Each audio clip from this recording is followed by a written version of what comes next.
Voilà, mesdames et messieurs, merci encore d'être Sauf Congo. Il y a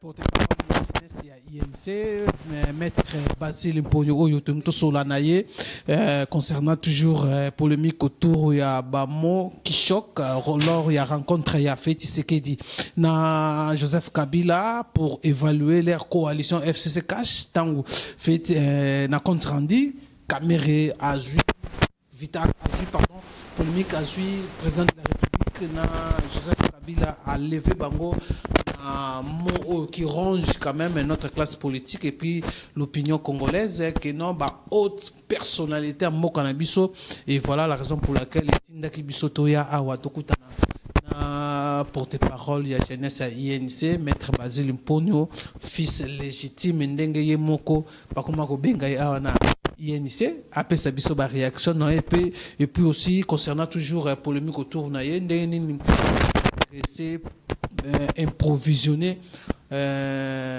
porte-parole il y a rencontre wana c'était dans le cadre il y a coalition il y a et voilà la toujours exemple surtout na polémique autour il y a na mboka na biso na Kinshasa na Congo na ndenge rencontre on est ça qui bien que ba monsieur PC bango kanda et puis voilà la raison pour laquelle tous allés à mettre beta aussi ma solo oyo Italie coronavirus Covid 19 ndenge za ko évoluer ndenge za ko arranger mboka o toko solo en tout cas sans plus tarder bonjour maître Basile. Bonjour Ndeko Osman. Voilà pour il y a Covid-19, ndenge situation za ko évoluer na mboka na biso frustration côté na éviter ba mesure chef de l'état zwaki bino mo ndenge ni certaines opinions pensent déjà que non bazono ba déjà que non ba mesure en na retard malade c'est côté na mboka chef de l'état a ba mesure mo na retard on a évité comment yo moni ba mesure wana. Merci parce que biso à tout moment tulingaka tozala liboso ya etandoike pona ko yebela ndeni ya ko éclairer sur bato oyo basali ko yo capé bien te ko peut komona bien te to ko remercier mon konzamboka Félix Antoine Tshisekedi Tshilombo à la kisi vraiment que non yende président de la République parce que la fallu a tellement pour avoir décision pour les Congolais. Juste papa a tellement avoir décision pour battre la barre pour battre la mboka parce qu'il est le premier citoyen. Au lobby le président a eu décision en retard. Le président a eu décision en retard. Mais ce qu'on lobby a eu décision en retard. Na Katia Italie, il a eu décision quand? Na Sénégal, il a eu décision quand? Et na mboka mususu. Après avoir constaté que nous avons déjà 100 000 atteints et 100 personnes qui atteintent, il y a une décision. Mais si vous avez une décision, j'espère que nous avons une décision. Vous avez 14 camps. Vous avez 14 Vous avez un premier cas, deuxième cas, troisième cas. Maintenant, vous avez un premier cas, deuxième cas. Vous avez un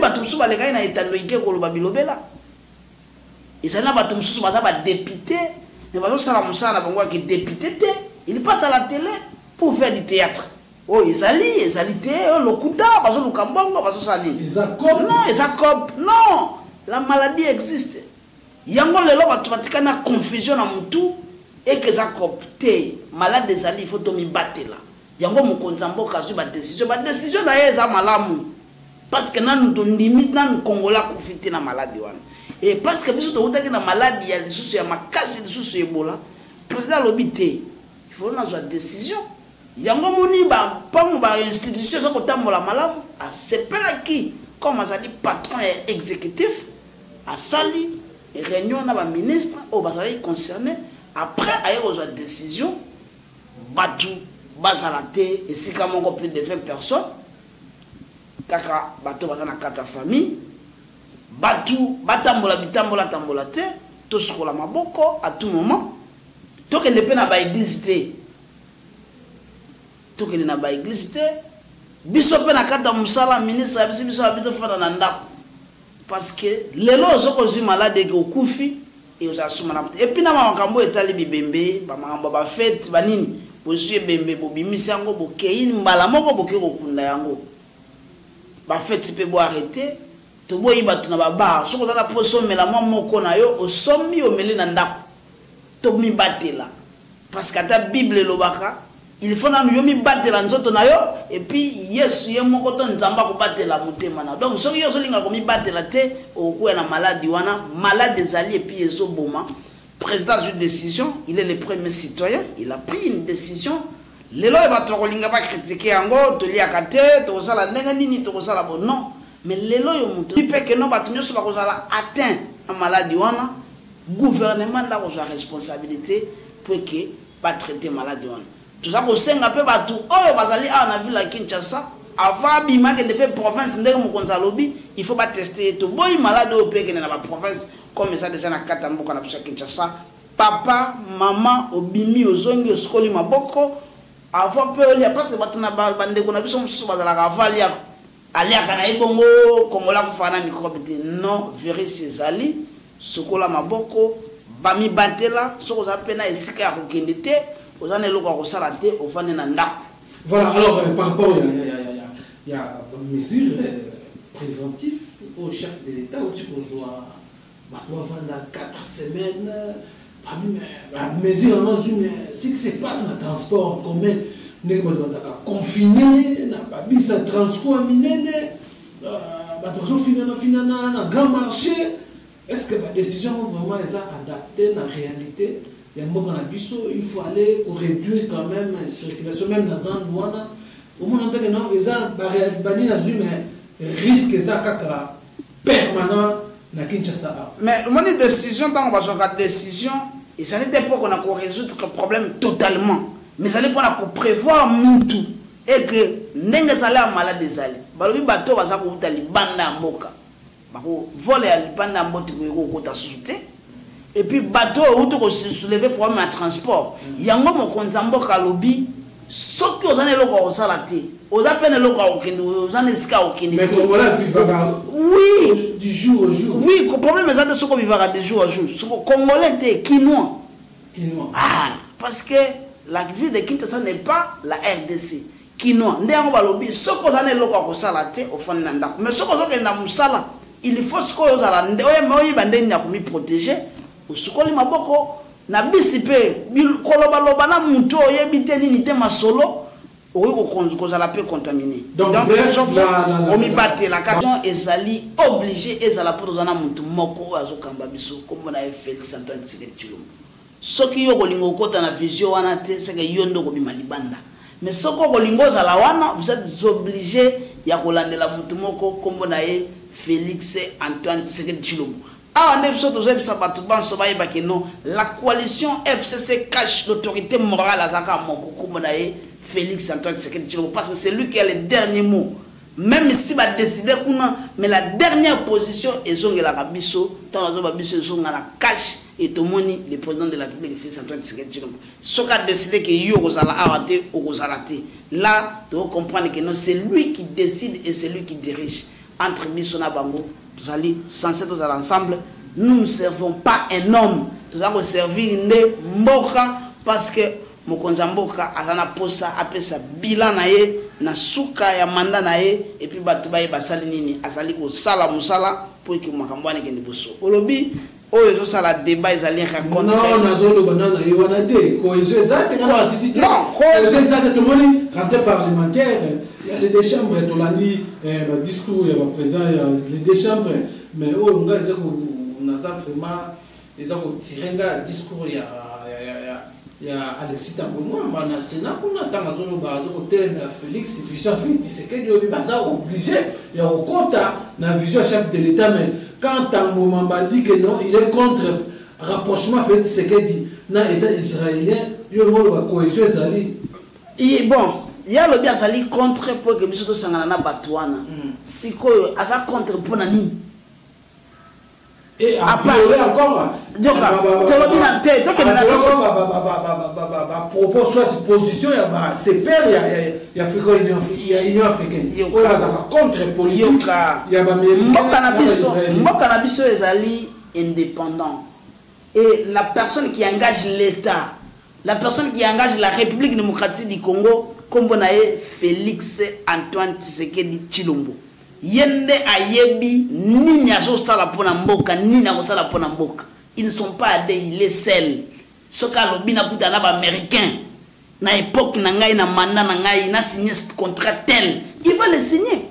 Si vous n'êtes pas contre et si vous n'êtes pas pour, c'est là au postulé ce que comme président de la République, oya ko annuler loi wana, oya ko annuler contrat wana, oya ko annuler engagement wana. Mais comme c'est lui qui dirige le pays, c'est comme celui qui est le président de la RDC, yenda yebi nini azoluka pona mboka, ni azoluka pona intérêt à peuple congolais. Ils ne sont pas des ozala pour, ozala contre, mais yeba na mutu na yo que non le président yemo konde apesa ka ba grande ligne ya mboka na ye. Soka nga signé contrat moto ako pekisa ete, soka nga sa rapprocher na bato mususu moto ako pekisa azati. Et puis biso tozali dirigé par mututé. Tant que nous biso zo ba RDC tozali dirigé et pas ba tout moko songolo pakalate. Té tozali indépendant, nous faisons nos histoires ndenge biso tozomona et puis tant que tosengi to sala rapprochement na bango. Tout ça a intérêt, non? S'il n'y a pas intérêt, on ne peut pas aller. Yé azala pour, azala contre. Ceux qui alignent, ngai na ko répondre kaka, mokonza mboka za moko, comme on a fait Félix-Antoine Tshisekedi Tshilombo, a décidé.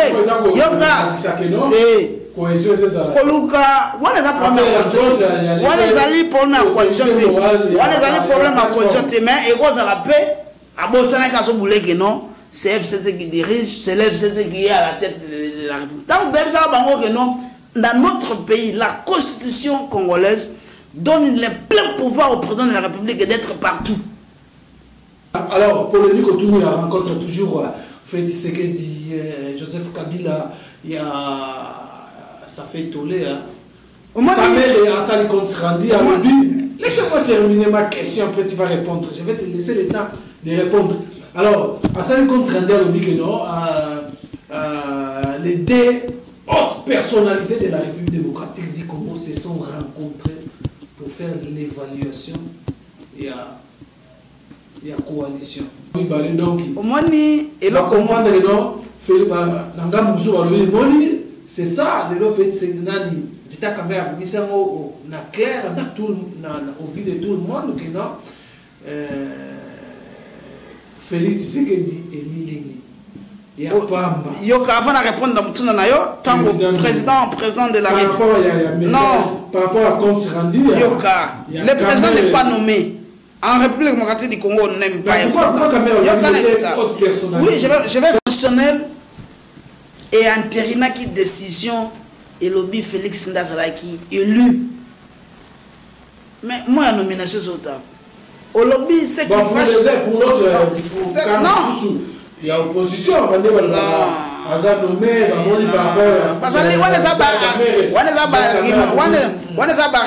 Faible. Mais quand même Sabino Lokomoko, président c'est top Congo. Avant que Makamboana Lobaki, le président de la République Azaka Moko comme on a fait Félix-Antoine Tshilombo. Batalaba anal ba mon. Mais tout ça na question à l'élo. Mais et avant de répondre na web ok. Depuis que na pouvoir, président de la République Félix-Antoine Tshilombo ayambaka Kabila me communiquer ça la makate. Toyoka kaka ayambaki bakutanaki basololaki dissension banda okutana sulté bo banda ika koyoka mais botikala ko sa communiqué officialité mais le communiqué officiel est salami avant na comment na web c'est le komoko au mani président de la République ne ayambaki Kabila ancien président et panaye ba yebelo komoko président de la République Félix-Antoine Tshisekedi Tshilombo ne a bénisaki Kabila aye na résidence na ye aye na résidence ya président de la République en fonction. C'est-à-dire que non Félix nakendaki pana ete yenda yaki wana c'est lokali boso yami balé. C'est le président de la République Félix-Antoine Tshisekedi Tshilombo qui détermine batu nini o bakoki accompagner place songolo to pakala. Donc tant que président lobaki lelo na kuyamba mutu tel mais bateau na kolingana sana bango ezali batu tel de trois tango bakutani basololi il faut sikoyo batu bayeba nini lobamaki na kati eloko na bango ou bien na kati ya réunion na bango. C'est le président de la République qui détermine la personne où il faut aloba. Bon, le va les dessous de la rencontre.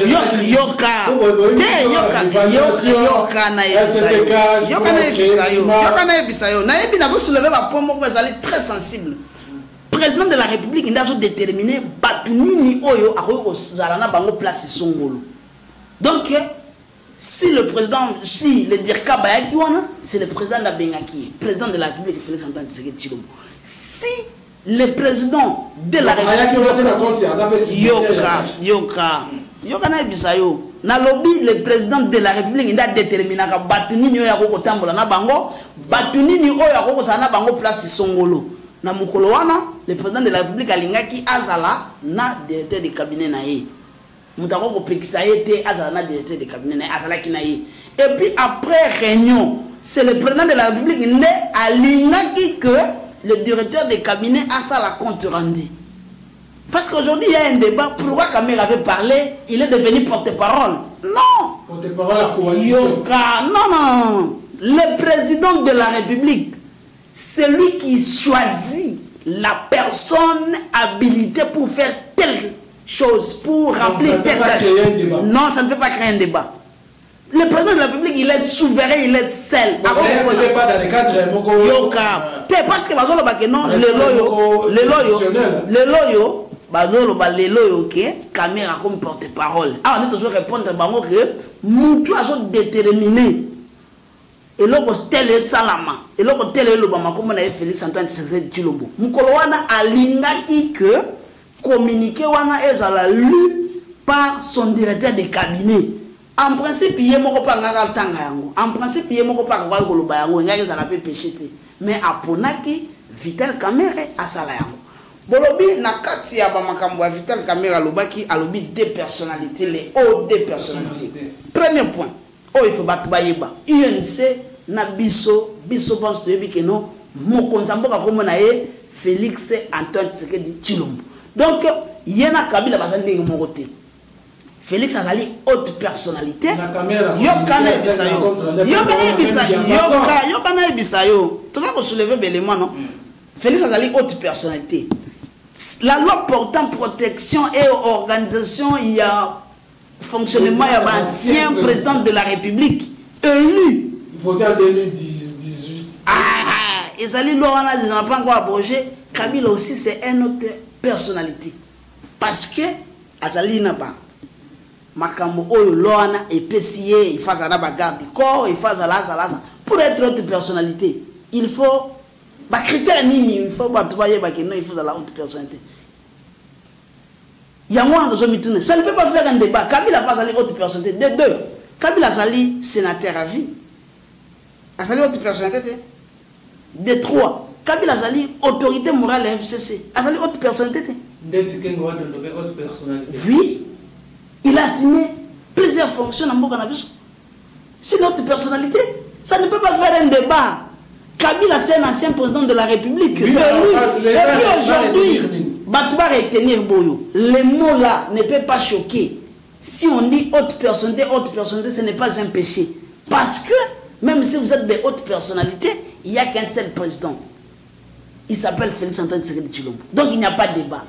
Batouba tika komona mabesi kezalona. Mais là comme tu es allé que Batunyo sobaye baraki batouana basangana ka basololaka ezalaka lokola na kuku.